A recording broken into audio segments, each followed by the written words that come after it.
Now I would move on to the next speaker, Dr. Ravul Jindal, requesting you to please come up on stage and throw light on management of AVM.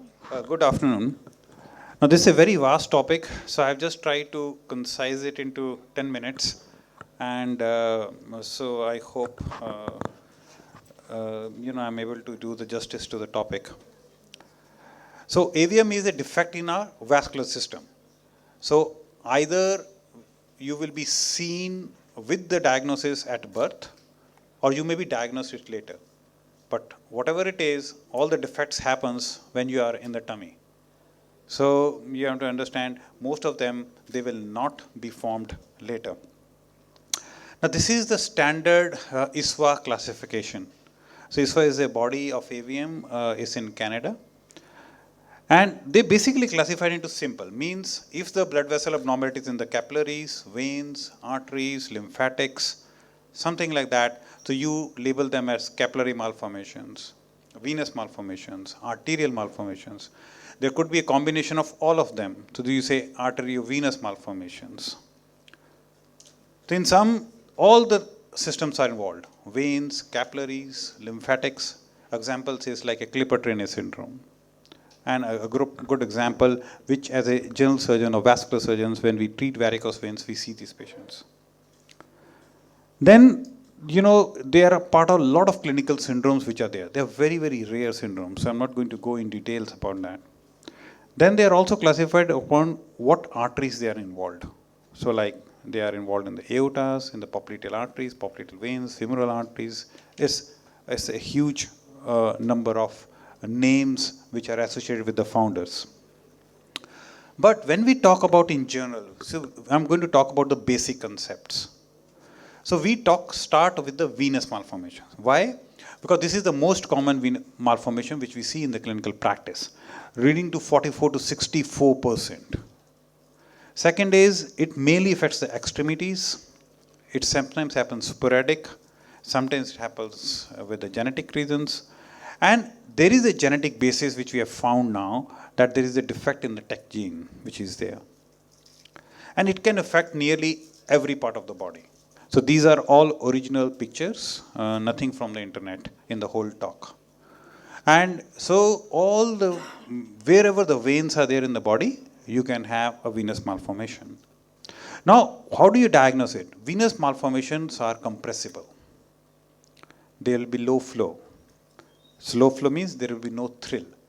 So when you touch them, they'll be normally not warm, and there'll be no thrill, there'll be no pulse, and you can compress them, and if they are on the limb, if you raise the limb, they will become empty. So that's a clinical diagnosis which you can make with 100%. And then you do the investigation in terms of MRI or a Doppler. But we don't need to do an angiogram. So that's a very important thing. So if you clinically see this patient has got a venous malformation, then please don't order an angiograms. So we see in our clinical practice every day, people had a diagnostic angiograms, punctures, CT angios, MR angios. So there is no need, because you just require a plain MR, a Doppler, and that should be enough. So there are multiple treatment options which are available. I'm going to go one by one. So one of the most important thing is the compression. So whichever part of the body it has, if you compress it, because most of the times you will not be able to cure it, because if they are diffuse. You can only cure if they are localized. So you will require compression, because compression, what will happen is you will have less chances of form a clot, and also it decreases the pain. And also we have seen over so many years that over a period of years, it does not increase in size too much. But if you don't put in any stockings or compressions, then they do increase in size. It's very difficult to do the compression in the face, in the neck, and everywhere, but wherever you can, you should use. Surgery, it should be indicated only in the patients where it's a small lesion, accessible lesions, does not involve the vital structure, localized lesions, and specific locations like here on the mandible, because if you use a sclerosant, you can injure the facial nerves. Or involving the joints, if you do a lot of endovascular interventions there, it can cause problems. The drawbacks are If it's a diffuse one, there will be very high recurrence rate, disfigurement, cosmetic issues, bleeding which is there. So that's why you have to be a bit careful. Where do you want to do open surgery? Where you want to do an endo? I'll give you an examples. Classical case, localized lesion. If you try to do over here a sclero, what will happen? The patient will have a hard lesion, patient will continue to have a problem. Localized on MR, very nicely you can do local anesthesia, simple excision, and patient will have a very good long-term results. It's done, it's cured. So chances of recurrence is very low. Another one, buttock venous malformation involving the whole pelvis and the vagina and the thing. Now, how can you do an open surgery in this case? It's impossible, just impossible. You see the MR of the pelvis, the whole of the pelvis is of veins. If you try to be a heroic surgeon, you will kill the patient. Okay? So basically, here the problem is, this is going to burst. So you cannot use a sclerosant here, because if you try to use a laser or sclerosant, you will damage the whole skin and it's going to burst. So here you have to use a combination of surgery and endo. So what we did, we put the patient anesthesia, we take the skin flaps here, excise the base here, here, here, and then use an alcohol and a combination with foam.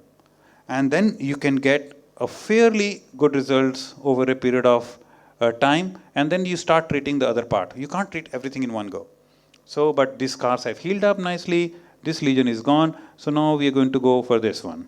So, step by step. So you have to do multiple surgeries to control the life of the patient. You cannot cure. Similarly, a neck localized here, you can easily take it out fully. We did it, I think, 12, 13 years back. He has never come back. So there is no recurrence. Of course, localized lesion, very good results. Laser therapy is very important part of venous malformation. Small superficial venous malformation, large embryonic venous channels, like in Krippel-Trenaunay syndrome. I'm giving you an example here.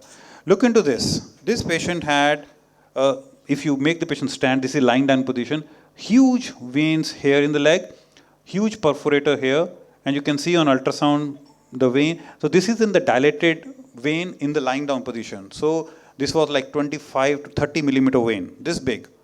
And here the foam will not work. So any sclerosant in such a big vein you use, it just washes away. Okay, surgery you can't do. You can't make big cuts here in the leg. So you put in a 6 French sheet under local anesthesia, just like you do varicose veins, just slightly more technically difficult. But then you can do a tumor sense anesthesia. You can see a laser fiber, take it up. The laser fiber is slightly sliding down with manipulations. And then you can do a laser ablation here. So when you do the laser ablation of venous malformations, you have to use a higher energies. And nearly 1.5 to 2 times higher energies than when you do the varicose veins. So, but you can close the vein and really they don't come back. It's really nice. Then there are huge amount of sclerosing agents which we have in the market.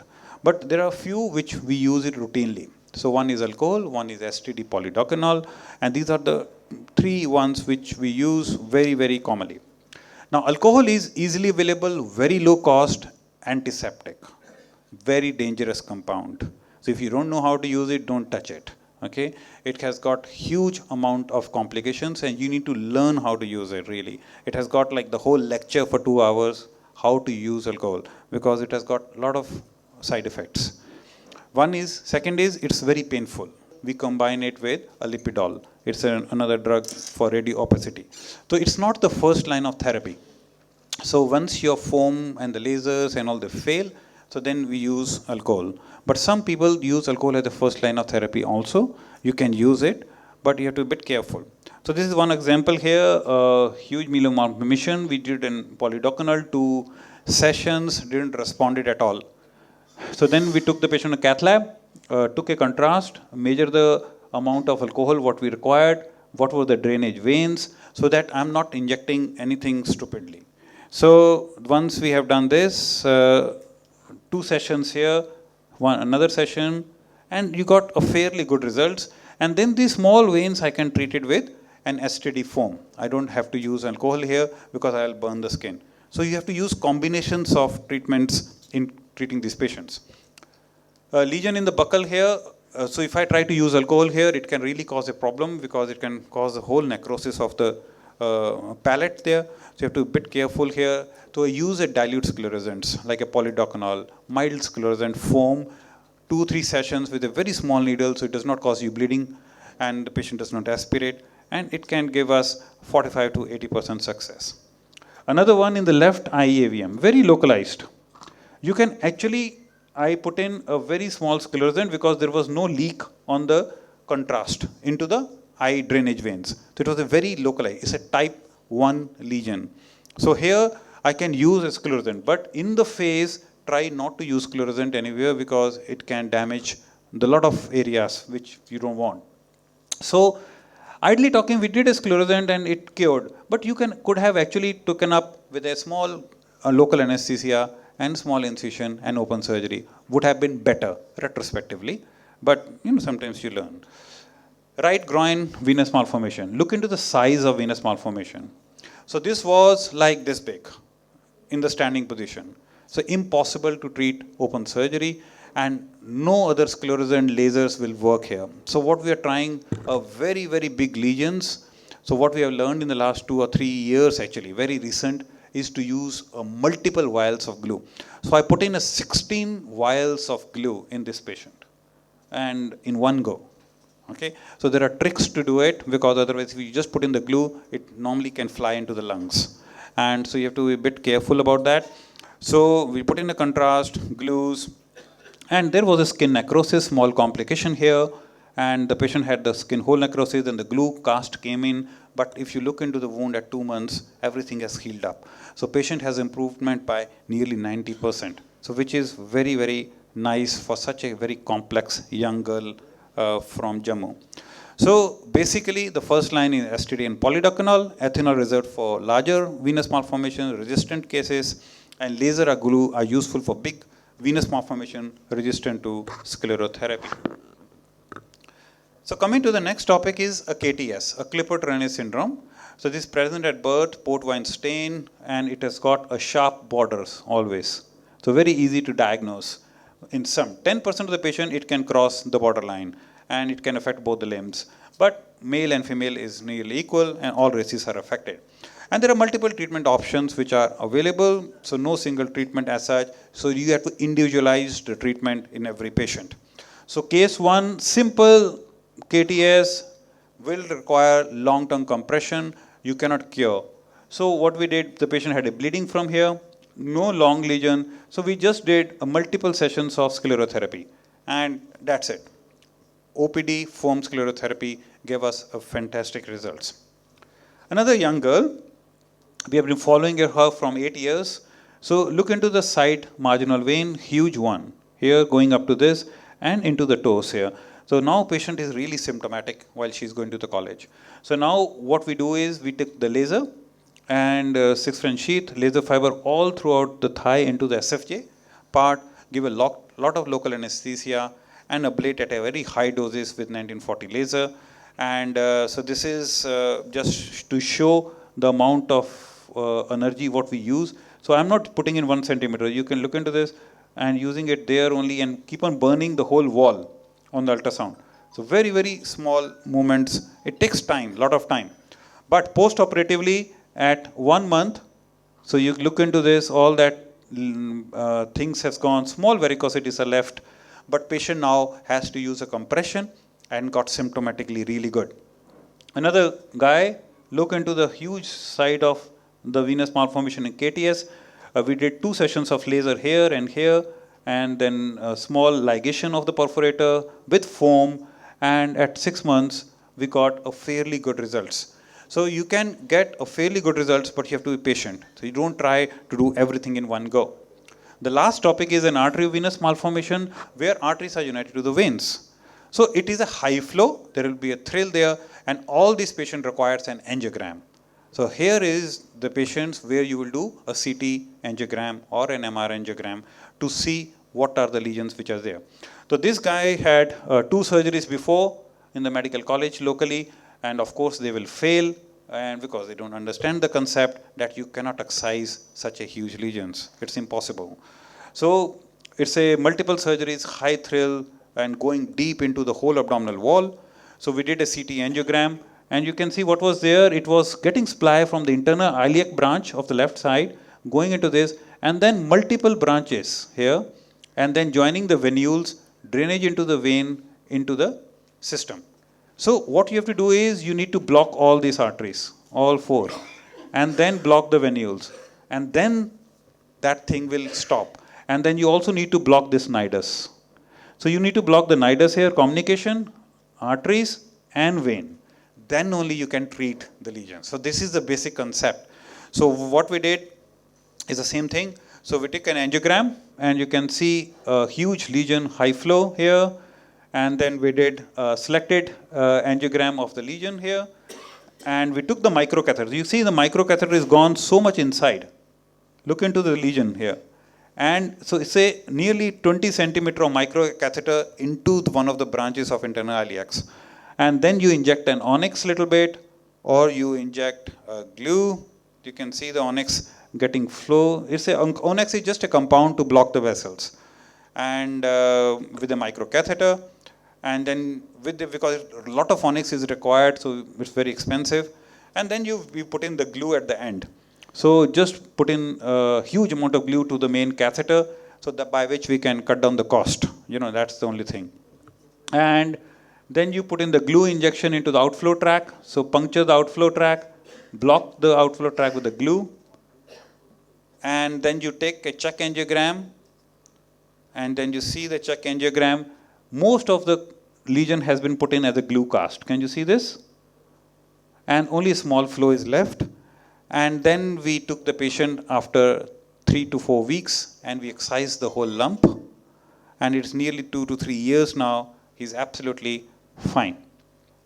Another one, left hand AVM, similar one, onyx here, lesion, and we put in the injections, and at nearly a post-operative 1 week, and this patient like 3 years back we operated, the patient is absolutely fine. This is the last example, right thigh AVM, took the catheter, put in, this is all glue. Now, it's a glue cast, and you can see the glue cast here, the white color thing, but can you see the lesion? The lesion, this is still left. So now this patient needs to be taken again, we go up and then glue this one also. And then the patient is absolutely fine. So if the patient is symptomatic, we go again in and put in the glue there. So in conclusion, is combined intraarterial, transvenous, direct puncture techniques are useful to treat AVMs, and it's a significant clinical response can be done if they are treated properly. Thank you.